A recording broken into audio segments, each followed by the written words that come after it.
Dear Acharya ji, Pranam. Yes, Parmeshwari.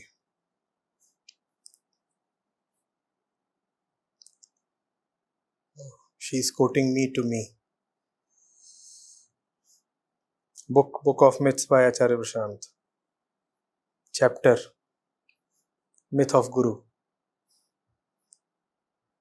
And now opens the quote.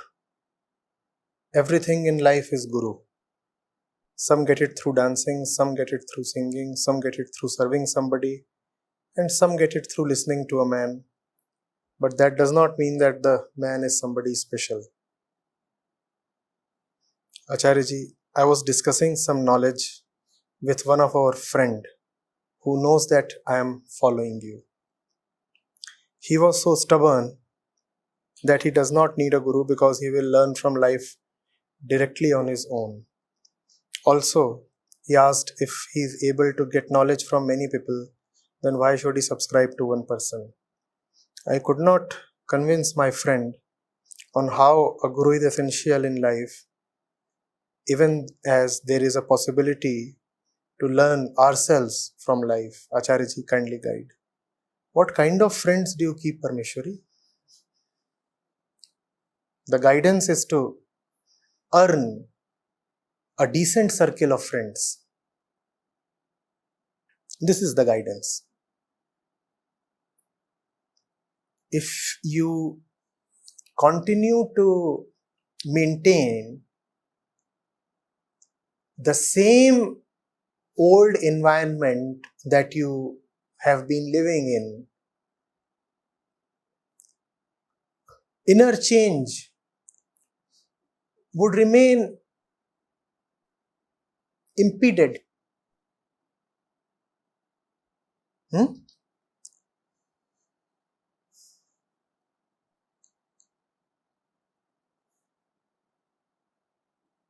I'm not saying this because your friend is disputing the need of a guru.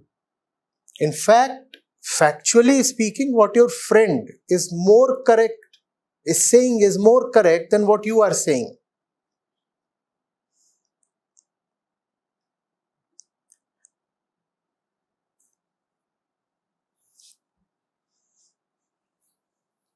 The reason is different. Listening to someone is not a matter of a fashion or trend or cult or craze. It is a deep inner need and love. Otherwise, really, what is the need to listen to somebody?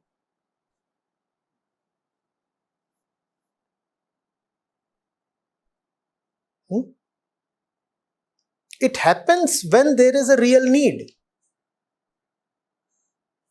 Yes, obviously it is possible to learn from life. The question is not whether it is principally possible to learn from life. The question is, are you among friends who have really learned from life? So somebody says, is it not possible to learn directly from life? Yes, it is possible. But have you? Sir, is it not possible that I may learn from life directly on my own? Yes, obviously it is possible. But look at your face. Have you? Have you? If you have, then why are we even talking about all this? And if you haven't, why are we even talking about all this?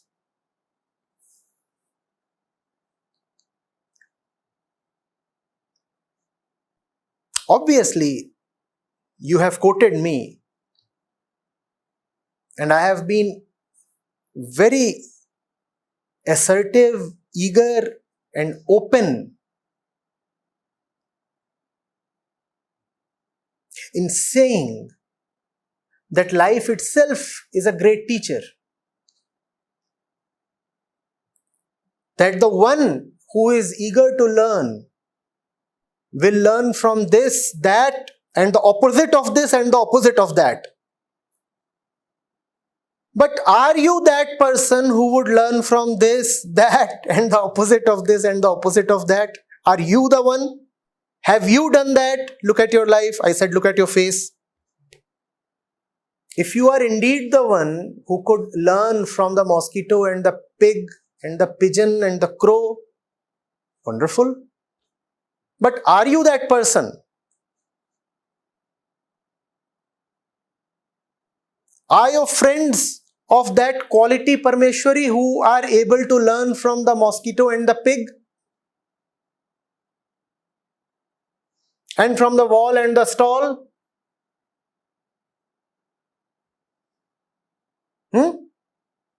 And from the mountain and the river?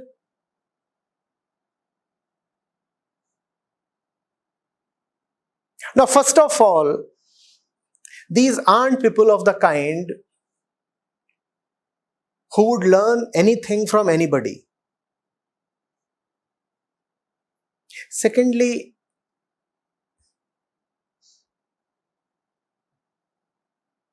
they do not even have the basic inclination to learn.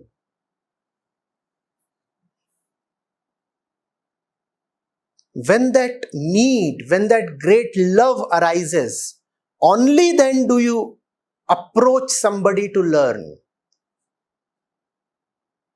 If that need or that love is not there, you will have 1,000 arguments against learning. You will say, I'll be able to learn from here and there.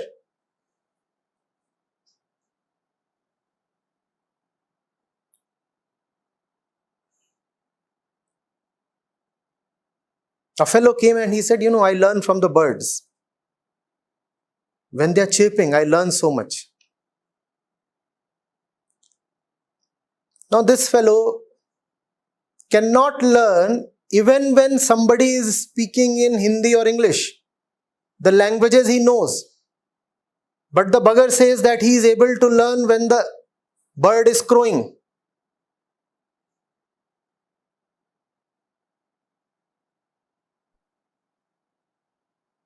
The noise of the insects teaches him so much. And he is the one who has never been able to understand something.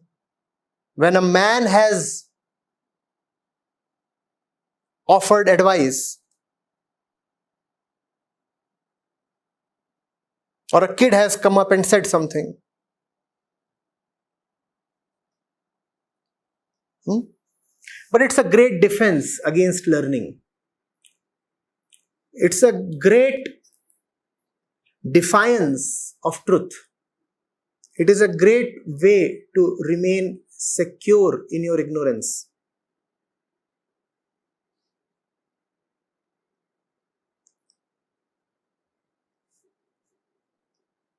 When Ganga is flowing in front of you, you may say, oh, there is enough moisture in the air. I will condense the moisture from the air,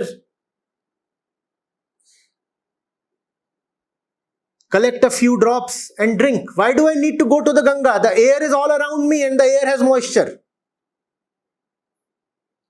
So I drink directly from the air.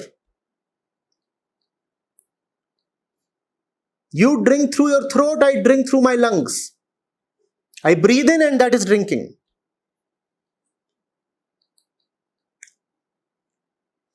This man is just afraid of water. He has become so insensitive to his own parched throat that all he knows is to make stories.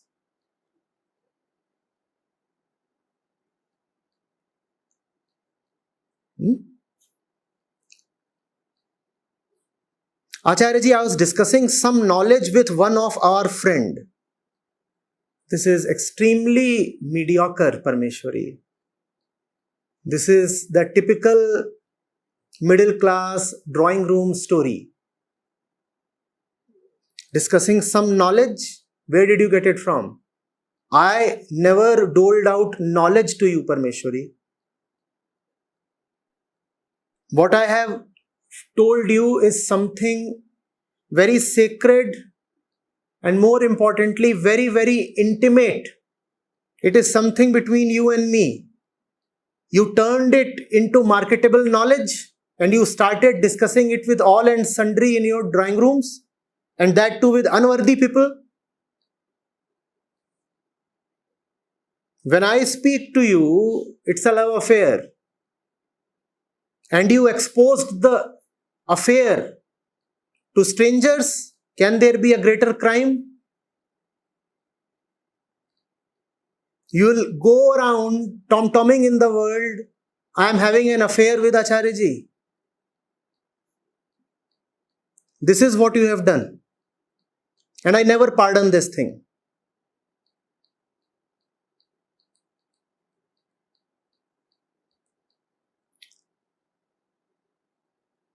When it is between me and you, how did you reveal it?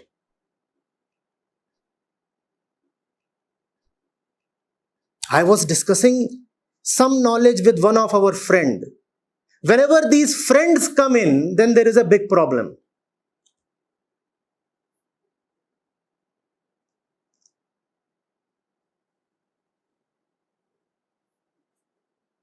Who knows that I am following you?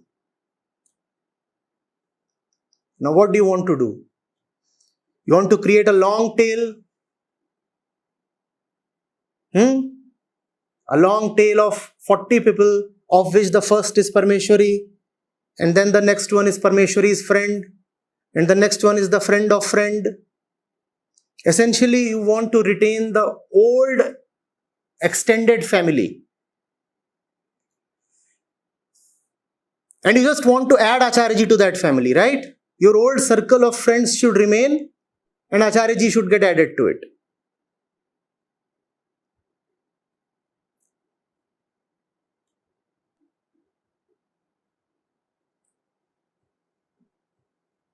You know the tradition in your country, Parmeshwari. The woman leaves her family when she finds the Lord. Then she goes to his place. Or does she carry her brother and servant and dog along?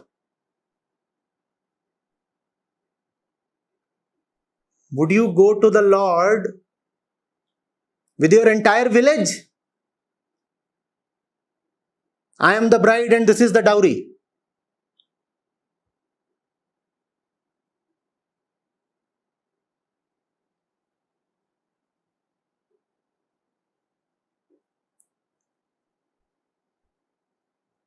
Why are you so insistent on retaining these friends? And not only are you insistent on retaining these friends, you are also exposing me in front of them. Do I speak to everybody in MAG? No, I speak only to those who pay up.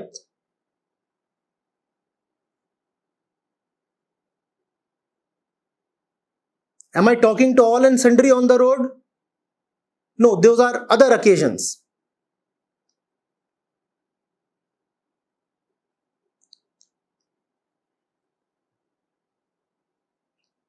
I was discussing some knowledge with one of our friends.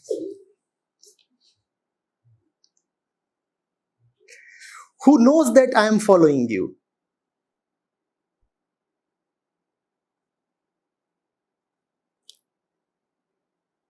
Like girls, teenage girls gossiping about their latest affairs with each other. She knows I am doing this these days. Oh, she knows my things. I know her things, and we share a little bit.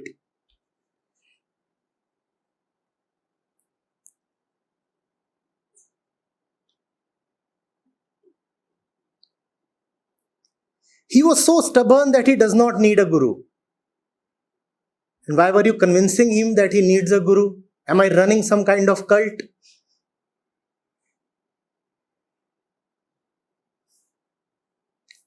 You are convincing him that he needs me. Now you come and convince me as well that I need him. How are you so sure that I will admit him? Do I admit everybody who comes knocking? Do I? Because he will learn from life directly on his own. Had he learned from life directly on his own, would he have befriended you, Parmeshwari?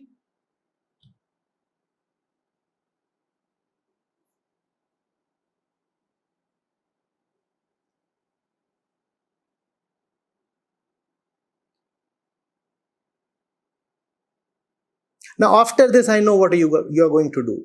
Anushka is already smiling. You'll write a long message and you will say, no, Acharya ji, this is not what I meant.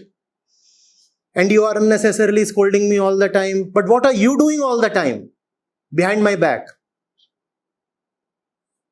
I said, these are intimate things, Parmeshwari. They are not to be revealed to strangers.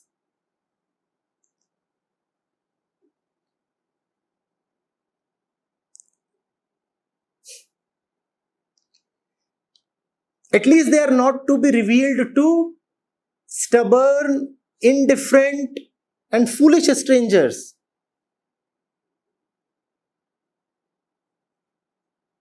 You know, in the Srimad Bhagavad Gita, Krishna warns Arjun very, very clearly. He says, if you utter even a word of this Gita to someone who does not have faith in me, Arjun, then a curse will fall upon you. This is what Krishna says to Arjun. In the final stages of Gita, this is the advice and the warning. Arjun, if you utter even a word of this Gita to someone who does not have faith in me, then you will stand cursed. And here you say, I was discussing some knowledge with one of our friends.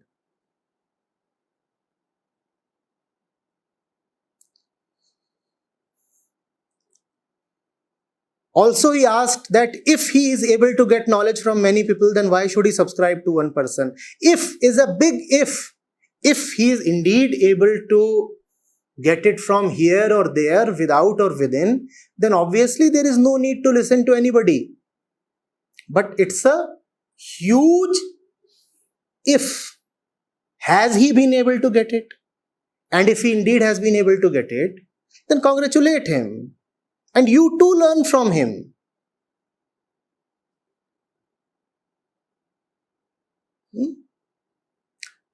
I am fully in support of learning in all ways from everywhere and everybody. But I am not at all in support of foolishness and hypocrisy. Get the difference, please. I am absolutely in support of learning from wherever it is possible to learn. But I am not at all in support of using the various avenues to learn to not to learn.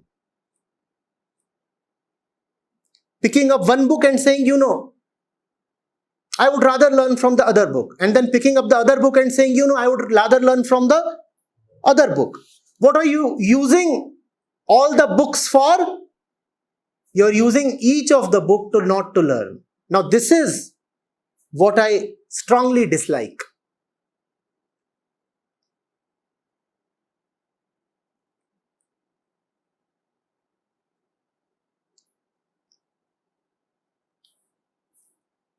I could not convince him on how Guru is essential in life.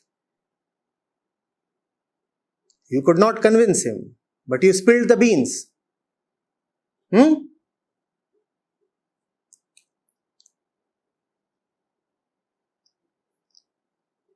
Even though there is a possibility to learn ourselves from life, Guru is essential in life so that this possibility may materialize. These are not contradictory statements. You are saying, how is Guru essential in life, even as there is a possibility to learn ourselves from life? But have you learnt yourself from life? The possibility to learn by yourself remains merely a possibility.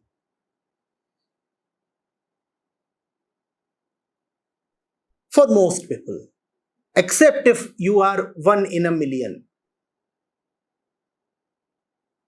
The Guru is needed so that the possibility may gain fructification.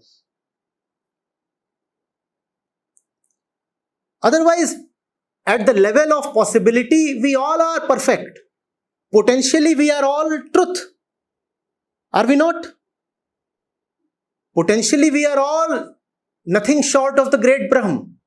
Just potentially. You won't live and eat and die in your potential, Parmeshwari. You live and eat and breathe and die in your practical reality. So don't talk of possibilities and potentialities. Talk of the fact of the practical life.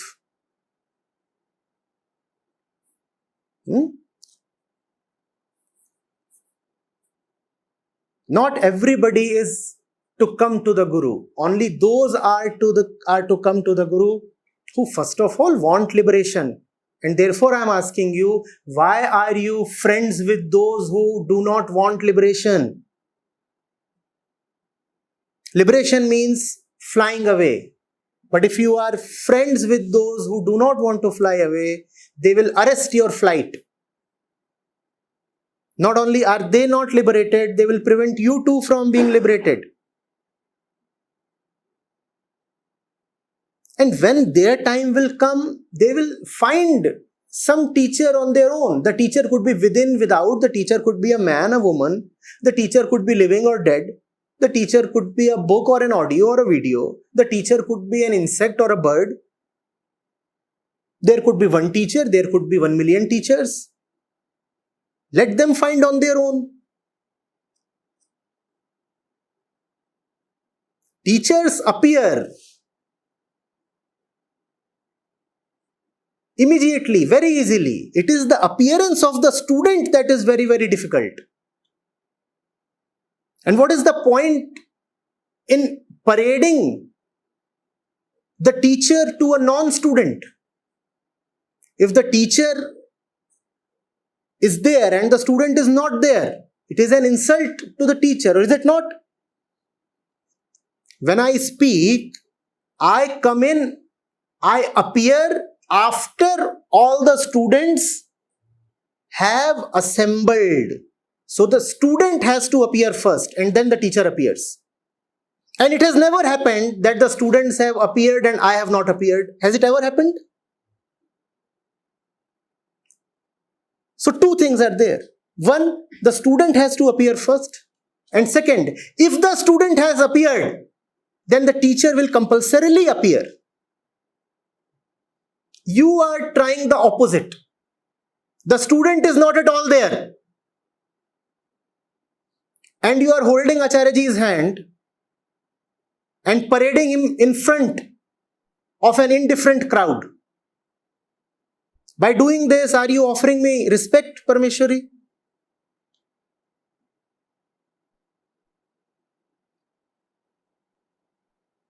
I would be glad to appear not only in front of 1 or 2 or 5 people, but in front of thousands of people when they are ready as students. Then I'll appear in front of all of them and address them. So if you want me to appear in front of them, first of all, let them be ready as students. And not everybody would be a student. It requires a very high qualification. It requires a really loving mind to be a student. Mind your friend circle.